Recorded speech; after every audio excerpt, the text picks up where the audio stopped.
RFI Convida. Adriana Brandão.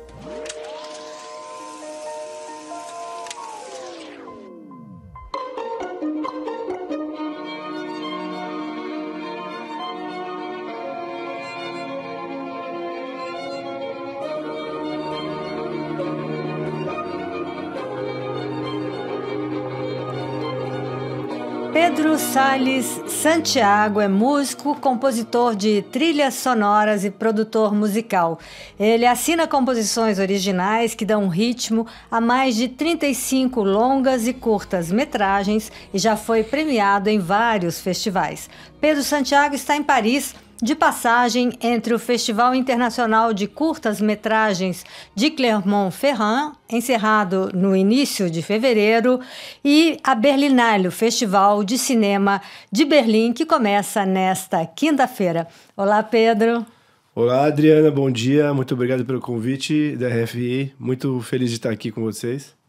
Pedro, em Clermont-Ferrand, cidade do centro da França, o filme Takanakui, do peruano Vocus, com trilha sonora sua, ganhou uma menção especial do júri. Na Berlinale, você vai participar do seleto Atelier Talents, que este ano terá como mentor o premiado diretor sueco Östlund. Como foi a seleção para esse ateliê, Pedro? Sua participação é uma recompensa pelo seu trabalho? Sim, sem dúvida, acredito que sim. Bom, em primeiro lugar, falando sobre o Takanakui, o nosso filme esteve agora no Festival de Clermont-Ferrand, na competição internacional, e foi super bem recebido. O diretor, eu estive lá com o diretor, o Gustavo Bocos, né? E nós acabamos ganhando uma menção honrosa no final do festival, que deu uma coroada na participação do Takanakui nessa competição. E o festival é um festival incrível, muito, muito prestigiado, né? Acredito que...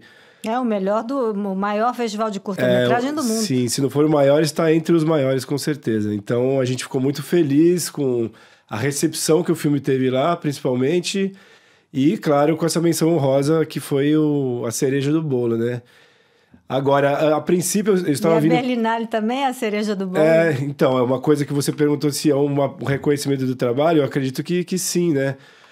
Porque, a princípio, a primeira notícia que eu recebi foi de que eu tinha passado na Berlinale e eu preparei as minhas coisas, fiquei super feliz, né? Eu já tinha tentado algumas vezes e, finalmente, foi bem sucedida essa minha última application.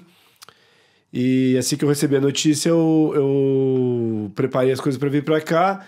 E aí, depois de uma semana, eu fiquei sabendo que o Takanakui tinha entrado na competição de Clermont-Ferrand. Então, eu adiantei a minha passagem e para aqui para a França. Eu já ia passar algumas semanas em Paris, né? Porque eu sempre faço isso por causa da minha relação que eu tenho com a França e tal, por ter nascido aqui e tudo mais.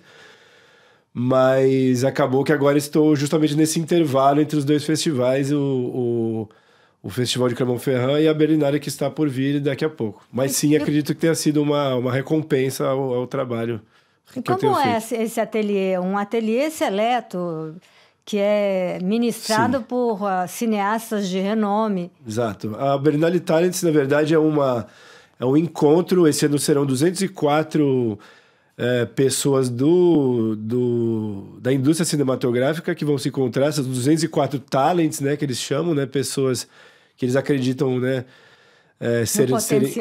em potencial, e esse ano eu sou um deles, né, ainda bem, fui selecionado, mas esse é um encontro entre essas 204 pessoas de 68 países que estarão juntas fazendo todos os dias, entre umas 9 e umas 5 da tarde, workshops, participando de palestras, laboratórios, ateliês. E, além disso, eu também fui convidado para um laboratório de som e música para cinema com um compositor que chama Bastila Ange. É uma pessoa que eu não conheço ainda. Eu pesquisei um pouco sobre o trabalho dele. Me parece que ele vem muito da música popular e tudo mais. É um cantor também, um artista que me pareceu super interessante. Então, eu estou bem empolgado também para fazer parte desse laboratório e esse workshop de som e música para cinema. Você deu uma olhada na programação da Berlinale? Você vai ter tempo de ver algum filme? Qual a sua expectativa para essa programação desse ano? Nossa, eu acabei de receber a programação do Talents em si, que já é puxada, vai ter muita coisa. E ainda tem um workshop de som e música. Então, assim, eu vou me atualizar sobre o que vai rolar do cinema um pouco mais pra frente. Mas eu sei que, por exemplo, na programação do Talent, nós vamos ter o Ruben Östlund, que vai ser um dos nossos mentores, né? Que é o diretor do Triangle of Sadness, do The Square também. Os dois ganharam Cannes. Exatamente. Então, por exemplo, ele é uma das pessoas que vão ministrar cursos lá, ou vai dar pelo menos uma palestra pra gente. O tema desse ano é You Must Be Joking, né? Que é um tema que fala humor em tempos difíceis. Eu acho que é porque tem toda a questão da guerra. Precisamos ter humor, né? Exatamente, mas eles escolheram esse tema. É um momento meio pós-Covid, mas ao mesmo tempo tem a guerra da Rússia e Ucrânia. Então, acredito que eles escolheram essa temática e chamaram o Ruben por causa disso, porque ele é um cineasta que tem essa verve, né, humorística, um pouco sarcástica e com muita crítica social ao mesmo tempo, né? Então, ele vai ser uma das pessoas que vai ministrar uma palestra pra gente. Nós vamos ter a equipe do Tar, que é o filme novo da Cate Blanchett, sobre a maestrina americana. Que tá concorrendo ao Oscar. Sim, ela acabou de ganhar o Emmy, se não me engano, de melhor atriz. Mas, enfim, dentro da equipe do Tar vai estar presente também a compositora do filme, que é a Hildur Guðnadóttir, que é uma finlandesa, se não me engano, ou islandesa, que é uma grande compositora, que eu sou muito fã, e ela vai ser uma das pessoas que vai estar lá. Ela ganhou o Oscar com o filme Joker, né? Ela também fez a trilha sonora da série do Chernobyl. Então, poxa, vai ser uma oportunidade, sim, única de estar em contato com essas pessoas do grande escalão do cinema, né? Da indústria cinematográfica. Você é o único brasileiro, Pedro? Não, pelo contrário. Eu não sei exatamente quantos somos, mas eu já sei que tem o Carlos II, por exemplo, que é uma pessoa que eu acabei de encontrar. Em Clermont? Em Clermont-Ferrand, ele estava com o Big Bang lá, que é um filme incrível, né? Que ganhou o Festival de Locarno. E eu não sei exatamente o nome dos outros brasileiros, mas eu sei que devemos ser em 5 ou 6, mais ou menos. Eu sei que tem uma colega minha, que é mexicana, que morou muito tempo no Brasil, a Tica Barbosa, ela vai estar lá também. Então, mas eu estou ansioso para saber, curioso para saber quem são os outros, né? Os outros brasileiros. Pedro, 2 dos seus filmes mais recentes que integram o portfólio com o qual você foi selecionado para a Berlinale, o Takanakui, premiado, né, em Clermont, e o argentino Vinchuca. Isso, um longa-metragem. São latino-americanos, né? Sim, os dois. Sim. Essas parcerias latino-americanas têm sido uma nova tendência na sua carreira? Sim, eu espero que se mantenha, né? O Vinchuca, o Takanakui é uma coprodução Peru-Brasil, né? E acho que foi a primeira coprodução latino-americana que eu fiz, é de 2022, 2023, né? Porque o filme foi lançado mesmo agora. E logo depois eu fiz esse longa-metragem que ainda não está, está em pós-produção, né? Que se chama Vinchuca, que é uma coprodução Brasil-Argentina, né? E então é um longa-metragem que fala na verdade é um longa-metragem que fala de uma história de um adolescente, pré-adolescente que está meio que traficando, ele faz contrabando na fronteira do Paraguai, Brasil e Argentina. E, enfim, a história desse menino e tudo que acontece no decorrer da história é que a polícia acaba prendendo ele, daí ele é meio que obrigado a prestar serviços para a polícia como delator. Então, é mais ou menos esse período da vida dele. E foi um trabalho muito interessante de fazer, porque a trilha é toda com sintetizador, é uma trilha bem diferente das coisas que a gente vinha fazendo. É completamente diferente da trilha do Takanakui, que é uma trilha mais orgânica, né? Que tem instrumentos reais, como a rabeca, né? Que é um violino, tipo uma espécie de violino, né, brasileiro. E, enfim. Então, acho que foi bem enriquecedor e espero que seja uma tendência, assim, essas coproduções latino-americanas. Uma outra dimensão importante do seu trabalho é a contribuição com o cinema negro. Você assina várias trilhas sonoras de cineastas negros. Sim, com certeza. É uma parte que eu diria que onde o coração bate mais forte, né? É, há uns 10 anos já eu tenho tido a oportunidade de trabalhar com alguns cineastas importantes, né? Como André Novaes, Oliveira, o Gabriel Martins. Eu tenho 2 contribuições com cada um desses cineastas. E, enfim, na minha família já existe, né, o meu pai e a minha tia já são cineastas negros também que trabalham com filmes não sempre direcionados a isso, com a temática da negritude, mas muitas vezes sim também. Então é uma coisa que me alimentou muito a vida toda, né? E eu tenho muito orgulho desses filmes que eu fiz. Eu tenho contribuição também com alguns artistas, como a Aline Mota, o Jaime Laureano, né? Artistas visuais que também têm essa temática da negritude nos seus trabalhos. Enfim, Lucas Rossi, Marcelo Lins, são outros cineastas pretos que trabalham com essa temática. E para mim isso é motivo de muito, muito orgulho. Assim, eu espero continuar, né, com certeza, trabalhando com essas pessoas, porque são cineastas que eu admiro muito e só enriquece muito o meu trabalho também. Agora vamos falar um pouquinho de você. Você disse que você nasceu aqui em Paris, cresceu em São Paulo. Como a música e o cinema entraram na sua vida, Pedro? Bom, verdade, eu nasci aqui em Paris, né, um pouco por acaso, né, mais ou menos.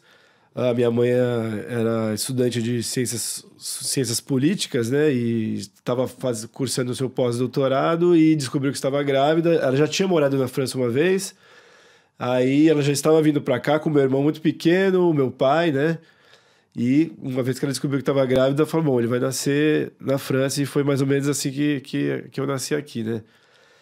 E o cinema entrou na minha vida muito através do meu pai, né? Porque meu pai, trabalhou com cinema a vida toda, né? Ele chama Daniel Santiago, ele foi produtor cinematográfico a vida toda. E de uns 10, 15 anos pra cá, ele resolveu fazer os próprios filmes como documentarista. Então, eu sempre tive o cinema dentro de casa, mas a minha paixão pela música era enorme. Então, acho que aliar as duas coisas foi um sonho que meio que se tornou realidade, assim.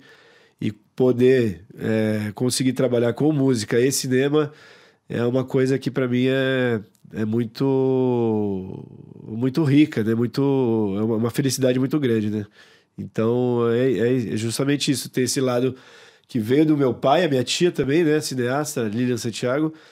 E consegui aliar a música com uma outra grande paixão que era o cinema, e a trilha sonora é justamente isso, né? É a música sobre a imagem, né? A relação da música com a cena. E como você trabalha na composição dessas músicas? Você recebe o roteiro antes ou é só um trabalho de pós-produção? Em geral, o meu trabalho ele começa na pós-produção. Não é o ideal, né? Eu gostaria muito de receber os roteiros antes e tal, mas é muito raro isso acontecer, infelizmente. Mas, em geral, eu entro na pós-produção. Muitas vezes já existe música temporária, né? Às vezes os montadores e as montadoras, eles trazem já ideias, os diretores e diretoras também, de música temporária, o que é um perigo, porque às vezes os diretores e as diretoras se apaixonam por essas músicas e tal.